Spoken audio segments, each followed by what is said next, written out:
Hi ಎಲ್ರಿಗೂ, ಹೇಗಿದ್ದೀರಾ ಎಲ್ಲರೂ? ನೋಡಿ, ನಾನು ನನ್ನ ಮಗ ಬೆಳಿಗ್ಗೆ ವ್ಲಾಗ್ ಮಾಡ್ತಾ ಇದ್ದೀವಿ. ನಾನು ಡ್ಯೂಟಿಗೆ ಹೊರಟೆ, ಅವನಿಗಿವತ್ತು ಅಂಗನವಾಡಿ ರಜೆ. ಸೊ ಯಾರೆಲ್ಲ ನನ್ನ ವೀಡಿಯೋಸ್ ನೋಡ್ತಾ ಇದ್ದೀರಾ, ದಯವಿಟ್ಟು ಸ್ಕಿಪ್ ಮಾಡದೆ ಈ ವಿಡಿಯೋಸ್ ನೋಡಿ ಸಪೋರ್ಟ್ ಮಾಡಿ. ಹಾಗೆ ಲೈಕ್ ಮಾಡಿ, ಶೇರ್ ಮಾಡಿ, ಕಮೆಂಟ್ ಮಾಡಿ, ಸಬ್ಸ್ಕ್ರೈಬ್ ಮಾಡ್ಕೊಳ್ಳಿ ಫಸ್ಟು. ಹಾಯ್ ಪಲ್ಲೆ. ಹಾಯ್. ಗುಡ್ ಮಾರ್ನಿಂಗ್ ಪಲ್ಲೆ. Good morning. ಸಬ್ಸ್ಕ್ರೈಬ್ ಮಾಡಿ ಪಲ್ಲೆ. ಸಬ್ಸ್ಕ್ರೈಬ್ ಮಾಡಿ. ಅವನು ಆಟ ಆಡ್ಕೋತಿದ್ದಾನೆ. ಇವತ್ತು ಮನೇಲಿ ಬಿಟ್ಟು ಹೋಗ್ತಾ ಇದ್ದೀನಿ, ನಮ್ಮ ಅತ್ತೆ ನೋಡ್ಕೋತಾರೆ. ಏನು ತಿಂಡಿ ತಿಂದ್ಯಾ? ಹೇಳು ಪನೋಡು. ತಿಂಡಿ ತಿಂದ್ರಾ? ನೀನು ತಿಂದ್ಯಾ? ಏನು ತಿಂದೆ? ಏನು? ಇಡ್ಲಿ. ಎಷ್ಟು ತಿಂದ್ರಿ ಇಡ್ಲಿ? ಎರಡು. ಇಡ್ಲಿಗೆ ಏನು ಮಾಡಿದ್ರು ಮಮ್ಮಿ? ಸೌಂಡ್ ಏನು ಗೊತ್ತಾ? ಟೊಮೊಟೊ ಬಾತ್. ಏಯ್, ಇಡ್ಲಿಗೆ ಬೇಳೆ ಸಾರು. ಇಡ್ಲಿಗೆ ಬೇಳೆ ಸಾರು. ಹಂಗೆ ಮಾಡಬೇಡ. ಓಕೆ, ಹೋಗು ಆಟ ಆಡ್ಕೊ, ಹೋಗು ಮಗನೆ. Good night. ಗುಡ್ ನೈಟ್ ಅಂತೆ, good night.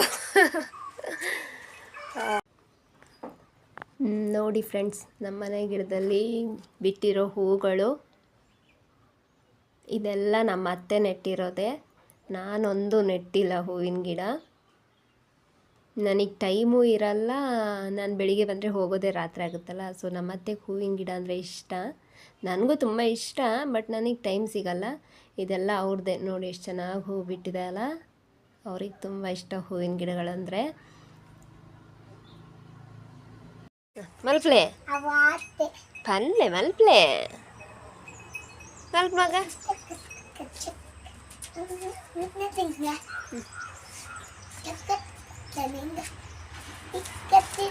ಪಿಲ್ಲಿ dance ಮಲ್ಪ್ಲೆ, ಪಿಲ್ಲಿ dance.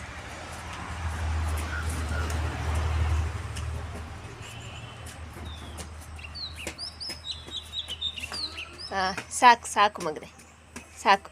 Okay okay, ನಾನು ಬೇಗನೆ ಹೊರಟೆ ಇವತ್ತು. ಬಟ್ ಬಸ್ ಮಿಸ್ ಆಯಿತು. ಬಸ್ ಹತ್ರ ನಿಂತಿದ್ವಿ, ನಿಲ್ಲಿಸಲೇ ಇಲ್ಲ, ಬಸ್ಸು ಹೋಗ್ಬಿಡ್ತು. ಈಗ ಇನ್ನೊಂದು ಬಸ್ಸಿಗೆ ಹೋಗಬೇಕು. ಆಟಾಡು ಮಗನೆ, ಆಟಾಡು ನೋಡೋಣ ಹೇಗೆ ಜೀಪ್ ಬಿಡ್ತೀಯ ನೋಡೋಣ.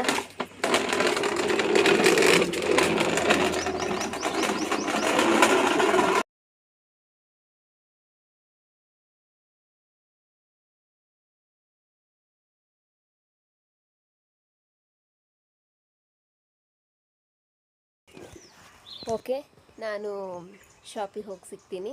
ಬಾಯ್. ಹಾಯ್, ನಾನು ಶಾಪಿಗೆ ಬಂದೆ, ನೋಡ್ತಾ ಇರ್ಬೋದು. ಇನ್ನು ಸ್ವಲ್ಪ ದಿನ, ಸ್ವಲ್ಪ ಅಂದರೆ ಇನ್ನೊಂದು 15 ಡೇಸು ಫುಲ್ ಇಲ್ಲ, ಅಷ್ಟರಲ್ಲಿ ಖಾಲಿ ಮಾಡ್ತೀವಿ. ಅದು ನಾನೇ ಹ್ಯಾಂಡ್ ಎಂಬ್ರಾಯ್ಡ್ರಿ ಮಾಡಿದ್ದು ಫ್ರೆಂಡ್ಸ್. ಸ್ಟಾರ್ಟಿಂಗ್ ಕಲ್ತಿದ್ದು ನೋಡಿ, ಹಾಗೆ ಸುಮ್ಮನೆ ಹಾಕಿದ್ದೆ. ಹ್ಯಾಂಡ್ ಎಂಬ್ರಾಯ್ಡ್ರಿ, ಮಿಷನ್ ಎಂಬ್ರಾಯ್ಡ್ರಿ ಅಲ್ಲ. ಇವಾಗ ನಂದು ಕೆಲಸ ಶುರು ಮಾಡಬೇಕು. ಏನೋ ಇಲ್ಲಿ ಒಳಗೆ ಬಂದ ತಕ್ಷಣ ಒಂಥರ ಬೇಜಾರಾಗುತ್ತೆ. ನಾನೊಂದು ಅರ್ಧ ಗಂಟೆ ಸುಮ್ಮನೆ ಕೂತ್ಬಿಡ್ತೀನಿ.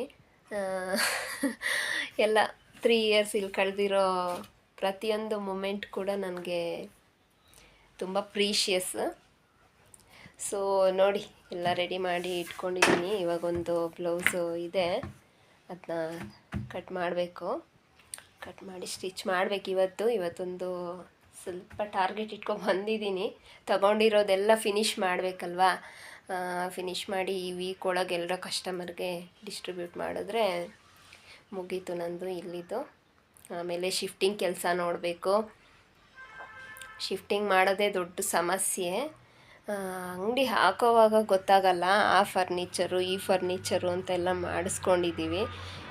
ಇವಾಗ ಸಡನ್ನಾಗಿ ನೋಡಿ ಇದೊಂದು ಶೋಕೇಸ್ ನಮ್ಮದು ಗ್ಲಾಸಿಂದು, ಹೊರಗಡೆಯಿಂದ ಗ್ಲಾಸು ಆ ಥರ ಶೋಕೇಸ್ ಮಾಡಿಸಿದ್ದೀವಿ. ಇದು ಒಂದಿದೆ, ಈ ಥರದ್ದು ಈ ರ್ಯಾಕ್ ಎರಡಿದೆ. ಇದು ಒಂದು, ಆಮೇಲೆ ಇದು ಒಂದು. ನಾವೀಗ ಹೋಗ್ತಾ ಇರೋ ಅಂಗಡೀಲಿ ಇಷ್ಟು ರ್ಯಾಕಿಗೆ ಸ್ಪೇಸ್ ಇದೆಯಾ ಇಲ್ವಾ ಅನ್ನೋದು ಗೊತ್ತಿಲ್ಲ. ಬಟ್ ನಾವು ನೋಡಿ ಸ್ಪೇಸ್ ಇರ್ಬೋದು ಆಲ್ಮೋಸ್ಟು. ಸ್ಪೇಸ್ ಇಲ್ಲದೆ ಹೋದರೆ ನಾವೆಲ್ಲ ಇದನ್ನ ಆಲ್ಟ್ರೇಷನ್ ಮಾಡ್ಕೋಬೇಕು, ಮತ್ತು ಸ್ವಲ್ಪ ಕಟ್ ಮಾಡಿಸಿ ನಮ್ಗೆ ಎಷ್ಟಕ್ಕೆ ಬೇಕೋ ಅಷ್ಟಕ್ಕೆ ಮಾಡ್ಕೋಬೇಕು. ಅದೇ ಟೆನ್ಷನ್ನು, ಈ ಐಟಮ್ಸ್ ಎಲ್ಲ ಸಾಗಿಸೋದೇ ದೊಡ್ಡ ಟೆನ್ಷನ್ನು. ಒಂದು ಸಲ ಆ ಕಡೆ ಶಿಫ್ಟ್ ಆಗೋ ತನಕ. ಆಮೇಲೆ ಓಕೆ, ಇದೆಲ್ಲ ನನ್ನ ಟೈಲರಿಂಗಿಂದು ಎಲ್ಲ ಹಾಗೆ ಹಾಕ್ಬಿಟ್ಟಿದ್ದೀನಿ. ಏನು ನೀಟಾಗಿ ಇಡೋಕ್ಕೆ ನನಗೆ ಮನಸ್ಸಿಲ್ಲ ನಿಜವಾಗ್ಲೂ. ತುಂಬ ಬೇಜಾರು. ಒಂದು ಕಡೆ ಆ ಕಡೆ ಹೋಗ್ತಿದ್ದೀವಿ, ಮನೆ ಹತ್ರ ಹೋಗ್ತಿದ್ದೀನಿ ಅನ್ನೋದೊಂದು ಖುಷಿ ಇದೆ. ನನ್ನ ಮಗನ ಜೊತೆ ತುಂಬ ಇರ್ಬೋದು ಅನ್ನೋದು. ಇನ್ನೊಂದು ಕಡೆ 3 ಇಯರ್ಸಿಂದ ನಾನಿಲ್ಲಿ ಅಟ್ಯಾಚ್ಮೆಂಟ್ ತುಂಬ ಬೆಳೆಸ್ಕೊಂಡಿದ್ದೀನಿ ಈ ಶಾಪಲ್ಲಿ. ಇದನ್ನು ಬಿಟ್ಟು ಹೋಗ್ಬೇಕಲ್ಲ ಅಂತಲೂ ಬೇಜಾರಿದೆ. ಒಂಥರ ಮಿಕ್ಸ್ಡ್ ಎಮೋಷ್ನಲ್ ಅಂತಾರಲ್ಲ ಹಾಗೆ. ಬಟ್ ಏನು ಮಾಡೋಕ್ಕಾಗಲ್ಲ. ಬಟ್ ನಾವು ಹೊಸದಾಗಿ ಮಾಡ್ತಾಯಿದ್ದೀವಿ. ಇದನ್ನು ನಾವು ಕಂಟಿನ್ಯೂ ಮಾಡ್ತಾಯಿಲ್ಲ. ಇದನ್ನು ಹಾಗೆ ಪೆಂಡಿಂಗ್ ಇಟ್ಟಿದ್ದೀನಿ, ಇವಾಗ ಬೇಡ ಸದ್ಯಕ್ಕೆ ಅಂತ. ಯಾಕೆಂದರೆ ನಮಗಿದು ಇಲ್ಲ ಅಷ್ಟೇನು ಐಟಮ್ಸು ಸೇಲೇನೋ ಅಷ್ಟು ಇದಾಗ್ತಿರ್ಲಿಲ್ಲ. ಬಟ್ ನನಗೆ ಸ್ಟಿಚಿಂಗ್ ಒಳ್ಳೆ ಬರ್ತಾಯಿತ್ತು, ಅದೊಂದು ಚೆನ್ನಾಗಿತ್ತು ಅಷ್ಟೇ. ಸೊ ಮತ್ತು ಮಕ್ಕಳದ್ದು ಸ್ಟೇಷ್ನರಿ ಸ್ಕೂಲಿಂದು ಎಲ್ಲ ನೋಡ್ತಿರ್ಬೋದು ನೀವು. ಬುಕ್ಸು, ಆಮೇಲೆ ಪೆನ್ನು, ಪೆನ್ಸಿಲ್ಸು ಇವೆಲ್ಲ ಚೆನ್ನಾಗಿ ಹೋಗ್ತಾಯಿತ್ತು. ಬಟ್ ಸ್ಯಾಂಡಲ್ಸ್ ಅಷ್ಟೇನು ಹೋಗ್ತಿರ್ಲಿಲ್ಲ. ಓಕೆ. ಬಟ್ ಬಿಸ್ನೆಸ್ ಹಾಗೆ ಅಲ್ವಾ, ನಾವು ಸ್ಟಾರ್ಟಿಂಗ್ ಹಾಕಿದ ತಕ್ಷಣವೇ ಯಾವುದು ಆಗಬೇಕು ಅಂತ ಏನಿಲ್ಲ. ನಿಧಾನಕ್ಕೆ ಗೇನ್ ಆಗ್ತಾ ಹೋಗುತ್ತೆ, ನಮ್ಮ ಗ್ರೋತು ನಿಧಾನಕ್ಕೆ ಆಗೋದು ಯಾವುದ್ರಲ್ಲೂ. ಬಟ್ ಇವಾಗ ನಾವು ನೆಕ್ಸ್ಟ್ ಮಾಡ್ತಾ ಇರೋದು ಏನಂದರೆ ಬೇರೆ ಬಿಸ್ನೆಸ್ಸು. ಅದನ್ನು ಮಾಡೋವಾಗಲೇ ನಿಮಗೆ ಹೇಳೋಣ, ತೋರಿಸೋಣ ಅಂತ. ಬಟ್ ಮೊದಲೇ ಬೇಡ ಅಂತ ವೆಯ್ಟ್ ಮಾಡಿ. ನೆಕ್ಸ್ಟ್ ವೀಡಿಯೋದಲ್ಲಿ ಖಂಡಿತ ಅದನ್ನು ನಾನು ಅಪ್ಲೋಡ್ ಮಾಡ್ತೀನಿ, ಏನೇನು ಮಾಡ್ತಿದ್ದೀವಿ ಅಂತ. ಇನ್ನೂ ಅದ್ರ ಪ್ರಿಪ್ರೇಷನ್ ಸ್ಟಾರ್ಟ್ ಆಗಿದೆ ಅಷ್ಟೇ. ಇನ್ನೊಂದು 15 ಡೇಸಲ್ಲಿ ನಾವೆಲ್ಲ ಪ್ರಿಪೇರ್ ಆಗಬೇಕು. ಆಲ್ರೆಡಿ ಪ್ರಿಪ್ರೇಷನ್ ಸ್ಟಾರ್ಟ್ ಆಗಿದೆ ಅದರ ಬಗ್ಗೆ. ಓಕೆ, ಇವಾಗ ನಾನು ಬ್ಲೌಸ್ ಕಟಿಂಗ್ ನಾನು ನೋಡಿ, ಇದು ಕಟ್ಟಿಂಗ್ ಆಗೋಯ್ತು ನಂದು. ಬಟ್ ಸ್ಟಿಚ್ಚಿಂಗು ಅಥವಾ ಕಟ್ಟಿಂಗಲ್ಲಿ ಯಾವತ್ತೂ ಕಾನ್ಸಂಟ್ರೇಟ್ ಇರಬೇಕು. ತುಂಬ ಎಕ್ಸ್ಪೀರಿಯನ್ಸ್ ಇದ್ದರೆ ಮಾತ್ರ ನಾವು ಮಾತಾಡ್ತಾ ಕಟ್ಟಿಂಗು ಸ್ಟಿಚ್ಚಿಂಗ್ ಎಲ್ಲ ಮಾಡ್ಬೋದು. ಸ್ಟಾರ್ಟಿಂಗ್ ಯಾರಾದರೂ ಅಷ್ಟೇ, ಈಗ ಬಿಗಿನರ್ಸ್ ಯಾರು ಇರ್ತಾರೆ ಅವ್ರಿಗೆ ನಾನೊಂದು ಏನು ಟಿಪ್ಸ್ ಕೊಡ್ತೀನಿ ಅಂದರೆ, ನೀವು ಸ್ಟಿಚ್ಚಿಂಗ್ ಕಲಿತೀರಲ್ಲ, ಸ್ಟಾರ್ಟಿಂಗ್ ನೀವು ಯಾವ ಇದು ಮಾಡೋಕ್ಕೆ ಹೋಗಬೇಡಿ, ಕಸ್ಟಮರ್ ಬಟ್ಟೆಗಳನ್ನೆಲ್ಲ ತಗೊಳಕ್ಕೆ ಹೋಗಬೇಡಿ. ನಿಮ್ಮ ಬಟ್ಟೆಗಳನ್ನೇ ಸ್ಟಿಚ್ ಮಾಡಿ. ನಿಮ್ಮದೇ ಒಂದೆರಡು ಸಿಂಪಲ್ ಬ್ಲೌಸ್, ಇವಾಗ ಬೇಕಾದಷ್ಟು ಬ್ಲೌಸ್ ಪೀಸ್ ಎಲ್ಲ ಸಿಗುತ್ತೆ ಕಮ್ಮಿ ರೇಟಿಂದೆಲ್ಲ, ಅವೆಲ್ಲ ತಂದು ನೀವು ಸ್ಟಿಚ್ ಮಾಡಿ ನೋಡಿ. ಆವಾಗ ಗೊತ್ತಾಗುತ್ತೆ ನಿಮಗೆ. ಸ್ಟಿಚ್ ಮಾಡಿ ನೋಡಿ, ಹಾಕಿ. ಹಾಗೆ ನಿಮ್ಮ ಮನೆಯವರಿಗೆ ಸ್ಟಿಚ್ ಮಾಡಿ ಕೊಡಿ. ನಿಮ್ಮ ಮನೆಯವ್ರಿಗೆ ಅಂದರೆ ನಿಮ್ಮ ಮನೇಲಿ ಯಾರು ಇರ್ತಾರೆ, ಯಾರು ಸೀರೆ ಉಡೋರು ಇರ್ತಾರೆ, ಅವ್ರಿಗೆಲ್ಲ ಸಿಂಪಲ್ ಬ್ಲೌಸ್ 1-2-3 ಸ್ಟಿಚ್ ಮಾಡಿ ಕೊಡಿ. ಅವ್ರ ಒಪಿನಿಯನ್ ತಗೊಳ್ಳಿ. ಅವ್ರು ಚೆನ್ನಾಗಾಗಿದೆ ಅಂತ ಹೇಳಿದಾಗ ನಿಮಗೊಂದು ಕಾನ್ಫಿಡೆನ್ಸ್ ಬರುತ್ತೆ. ಇವಾಗ ಏನಾಗುತ್ತೆ ಗೊತ್ತಾ, ನಾವು ಫಸ್ಟೇ ಕಸ್ಟಮರ್ ಬಟ್ಟೆಗಳನ್ನ ತಗೊಂಡ್ರೆ ಏನಾದರೂ ಹೆಚ್ಚು ಕಮ್ಮಿ ಆದರೆ ಅವ್ರು ಬಂದು ಬೈತಾರೆ ಅಲ್ವಾ. ಆಮೇಲೆ ಅವ್ರಿಗೆ ಪುನಃ ನಾವು ವಾಪಸ್ ಅಂಥದ್ನೇ ತಂದು ಸ್ಟಿಚ್ ಮಾಡಿ ಕೊಡಬೇಕು, ಇವೆಲ್ಲ ಬರ್ಡನ್ ಅಲ್ವಾ ನಮಗೆ. ಸೊ ನಾನು ಬಿಗಿನರ್ಸಿಗೆ ಇಷ್ಟು ಟಿಪ್ಸ್ ಕೊಡ್ತಾ ಇದ್ದೀನಿ. ಹಾಗೆ ಮಾಡಿದ್ದು ನಾನು ಹೇಳಿದ್ನಲ್ಲ, ನಮ್ಮ ಮನೆಯವ್ರಿಗೆಲ್ಲ 1-2-3 ಬ್ಲೌಸ್ ಕೊಟ್ಟ ಮೇಲೆ ಅವ್ರು ಚೆನ್ನಾಗಾಗಿದೆ ಅಂತ ಹೇಳಿದ ಮೇಲೇ ನನಗೊಂದು ಕಾನ್ಫಿಡೆನ್ಸ್ ಬಂದಿದ್ದು. ಆಮೇಲೇ ನಾನು ಹೊರಗಡೆ ಶಾಪ್ ಹಾಕೋ ಒಂದು ಕಾನ್ಫಿಡೆನ್ಸ್ ನನಗೆ ಬಂದಿದ್ದು. ನಾನು ಅಷ್ಟೇ ತನಕ ನನಗೆ ಭಯನೇ ಸ್ಟಿಚ್ ಮಾಡೋದು ಅಂತ. ಮೊದಲು ನಮ್ಮ ಕಾನ್ಫಿಡೆನ್ಸ್ ಲೆವೆಲ್ ಬಿಲ್ಡ್ ಮಾಡ್ಕೋಬೇಕು. ಮತ್ತು ನಾವು ಮಾಡೋ ಕೆಲಸದಲ್ಲಿ ಶ್ರದ್ಧೆನೂ ಕೊಡಬೇಕು. ಸುಮ್ಮನೆ ಏನೋ ಕಾಟಾಚಾರಕ್ಕೆ ಬ್ಲೌಸ್ ಬಂದಿದೆ ಹೊಲ್ಕೊಡೋಣ ಅಂತ ಹೇಳಿ ಒಟ್ಟು ತಗೊಳ್ಳೋದು, ಕಟ್ ಮಾಡೋದು, ಒಟ್ಟು ಸ್ಟಿಚ್ ಮಾಡಿ ಕೊಡೋದು ಆ ಥರ ಮಾಡಬಾರ್ದು. ಇಂಟ್ರೆಸ್ಟ್ ಕೊಡಬೇಕು. ನಮ್ಮ ಕೆಲಸನೇ ನಮ್ಮ ದೇವರು ಅಲ್ವಾ, ಅದಕ್ಕೆ ಅದರದ್ದೇ ಆದ ಒಂದು ರೆಸ್ಪೆಕ್ಟ್ ಅನ್ನೋದಿರುತ್ತೆ. ಸೊ ನಾವು ಗಮನ ಕೊಟ್ಟು ಕಟ್ಟಿಂಗು ಸ್ಟಿಚ್ಚಿಂಗು ಮಾಡಿ ಎಷ್ಟು ಬೇಕಾದರೂ ನಾವು ಸಂಪಾದನೆ ಮಾಡ್ಬೋದು ಖಂಡಿತ ಈ ಸ್ಟಿಚ್ಚಿಂಗಲ್ಲಿ.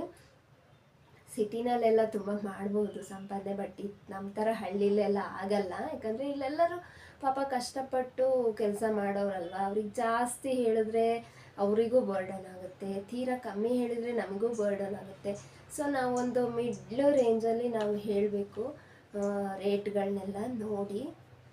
ಯಾಕಂದರೆ ಹಳ್ಳಿ ಜೀವನ ಹಳ್ಳಿಲಿರೋರಿಗೆ ಗೊತ್ತಿರುತ್ತೆ ಎಷ್ಟು ಕಷ್ಟ ಇರುತ್ತೆ ಅಂತ. ಸಿಟಿಲೆಲ್ಲ ಹಾಗಲ್ಲ, ನೀವೆಷ್ಟು ಹೇಳಿದ್ರು ಅವ್ರಿಗೆ ಎಮರ್ಜೆನ್ಸಿ ಬೇಕಿರುತ್ತೆ ತಂದುಕೊಡ್ತಾರೆ, ಎಷ್ಟು ಹೇಳಿದ್ರು ಕೊಟ್ಟು ತಗೊಂಡೋಗ್ತಾರೆ. ಹಳ್ಳಿಲೆಲ್ಲ ಹಾಗಾಗಲ್ಲ. ಹಾಗಾಗಿ ಟೈಲರಿಂಗ್ ಮಾಡೋರು ಸ್ವಲ್ಪ ಕೇರ್ಫುಲ್ಲಾಗಿ ಈ ಥರ ನನ್ನ ಥರ ಯಾರು ಹೊರಗಡೆ ಹೋಗಿ ಮಾಡಬೇಕು ಅಂತ ಇನ್ನೂ ಆಸೆ ಪಟ್ಕೊಂಡು ಮಾಡೋಕ್ಕತ್ತೆ ಮನೆಯಲ್ಲೇ ಇದ್ದೀರೋ ಅವರಿಗೆ ನಾನು ಹೇಳ್ತಾ ಇರೋದು, ಏನೂ ಆಗಲ್ಲ, ಧೈರ್ಯವಾಗಿ ಮುಂದೆ ಒಂದು ಸ್ಟೆಪ್ ಇಡಬೇಕು ನಾವು. ಆವಾಗಲೇ ನಮ್ಮ ಜೀವನ ನಾವು ಬದುಕು ಕಟ್ಕೊಳ್ಳೋಕ್ಕೆ ಒಂದು ಅವಕಾಶ ದೇವರು ನಮಗೆ ಕೊಟ್ಟಿದ್ದಾನೆ, ನಾವು ಅದನ್ನು ಉಪಯೋಗಿಸ್ಕೋಬೇಕಲ್ವಾ. ಸೊ ನಾನು ಅಂಥವ್ರಿಗೆ ಹೇಳ್ತಾ ಇದ್ದೀನಿ. ಆಯಿತು, ಇನ್ನು ಸ್ಟಿಚಿಂಗ್ ಮಾಡೋಕ್ಕೆ ಕೂತ್ಕೋತೀನಿ ನಾನು. ಓಕೆ, ಇವಾಗ ಕ್ಯಾಮ್ರಾ ಆನ್ ಮಾಡ್ಕೊಂಡು ಕೂರಕ್ಕೆ ಈ ವ್ಲಾಗ್ನ ನಾನು ಇಲ್ಲಿಗೆ ಎಂಡ್ ಮಾಡ್ತಿದ್ದೀನಿ.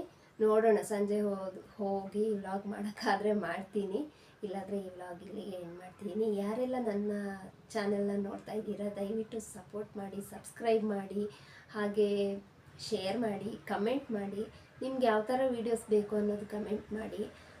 ಬೇರೆ ಬೇರೆ ಥರದ್ದು ಏನಾದರೂ ಇದ್ದರೆ ಸೊ ಹಾಗೆ ನಿಮ್ಮೆಲ್ಲರ ಬ್ಲೆಸ್ಸಿಂಗ್ ನನಗೆ ಇರಲಿ. ನಾನು ಇನ್ನೊಂದು ಸಲ ಕೇಳ್ತಾ ಇದ್ದೀನಿ, ನನ್ನ ಮುಂದಿನ ಹೆಜ್ಜೆಗೆ, ನನ್ನ ಮುಂದಿನ ಬಿಸ್ನೆಸ್ಗೆ ನಿಮ್ಮ ಎಲ್ಲರ ಬ್ಲೆಸ್ ನನಗೆ ಬೇಕು. ಎಲ್ಲರೂ ಒಳ್ಳೆ ಮನಸ್ಸಿಂದ ನನಗೆ ಒಳ್ಳೆಯದಾಗಲಿ ಅಂತ ಹಾರೈಸಿ, ಅಷ್ಟೇ ಸಾಕು. ನಾನು ಜೀವನದಲ್ಲಿ ಏನೇನೋ ಮಾಡಬೇಕು ಅಂತ ತುಂಬ ಕನಸು ಕಟ್ಕೊಂಡಿದ್ದೀನಿ. ಅದರಲ್ಲಿ ಸ್ವಲ್ಪನಾದರೂ ಮಾಡೋಕ್ಕಾಗುತ್ತಾ ಅಂತ ಟ್ರೈ ಮಾಡ್ತಾಯಿದ್ದೀನಿ ಅಷ್ಟೇ ಅಲ್ವಾ. ಕನಸು ಕಾಣಬೇಕು, ಕನಸು ಕಾಣದೇ ಇದ್ದರೆ ನಾವೇನೂ ಮಾಡೋಕ್ಕಾಗಲ್ಲ. ಕನಸು ಕಾಣೋಕ್ಕೆ ನಾವು ದುಡ್ಡು ಕೊಡಬೇಕಾಗಿಲ್ಲ, ನಾವು ಕನಸು ಕಂಡ್ರೆ ಮಾತ್ರ ನಾವೇನಾದರೂ ಮಾಡೋಕ್ಕಾಗೋದು. ಕನಸೇ ಕಾಣದೇ ಇದ್ದರೆ ನಾವೇನು ಮಾಡೋಕ್ಕಾಗುತ್ತೆ ಅಲ್ವಾ. ಸೊ ಇಷ್ಟು ಹೇಳ್ತಾ ನಾನು ವ್ಲಾಗ್ ಮುಗಿಸ್ತಾ ಇದ್ದೀನಿ. ಓಕೆ, ಬಾಯ್, ಟೇಕ್ ಕೇರ್.